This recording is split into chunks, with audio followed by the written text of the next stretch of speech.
ವಸ್ತು ಅಥವಾ ಭಾವದ ಪರಿಚಯ ಇರಲಿ ಇಲ್ಲದೆ ಇರಲಿ, ಭಯ ಮತ್ತು ಭವಿಷ್ಯ ಎರಡೂ ನಮ್ಮ ಮನಸ್ಸಲ್ಲಿ ಸದಾ ಇರುತ್ತವೆ.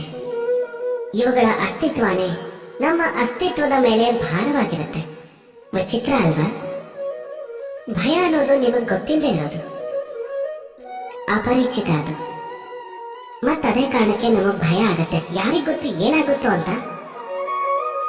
ಭವಿಷ್ಯ ಅಂದ್ರೆ ಅದಿನ್ನೂ ಹೊಟ್ಟೆ ಇಲ್ಲದೆ ಇರೋದು. ಯಾವ್ದು ಹೊಟ್ಟೆ ಇಲ್ವೋ ಅದ್ರ ಬಗ್ಗೆ ಚಿಂತೆ ಯಾಕೆ? ನಿಮ್ ಕೈಯಲ್ಲಿರೋದು ವರ್ತಮಾನ. ವರ್ತಮಾನದ ಕೆಲಸನ ಸ್ವಚ್ಛ ಮನಸ್ಸಿಂದ ಮಾಡಿ. ಹಾಗೆ ಯೋಚನೆ ಮಾಡಿ ನಿಮ್ ಕೆಲಸನ ಇನ್ನು ಎಷ್ಟು ಚೆನ್ನಾಗಿ ಮಾಡೋದಕ್ಕೆ ಸಾಧ್ಯ ಇದೆ ಅಂತ.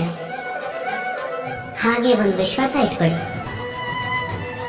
ವರ್ತಮಾನದ ಕೆಲಸನ ಸ್ವಚ್ಛ ಮನಸ್ಸಿಂದ ಮಾಡಿದ್ರೆ ಭಯ ತಾನಾಗೆ ಹೊರಟೋಗುತ್ತೆ. ಹಾಗೆ ಭವಿಷ್ಯದ ಫಲ ಖಂಡಿತವಾಗ್ಲೂ ಸಿಹಿಯಾಗಿ ಇರುತ್ತೆ. ಅದಕ್ಕೆ ಭಯ ಮತ್ತು ಭವಿಷ್ಯದ ಬಗ್ಗೆ ಹೆದರೋದನ್ನು ಬಿಟ್ಬಿಡಿ.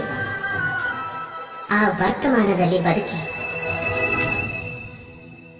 ರಾಧೆ.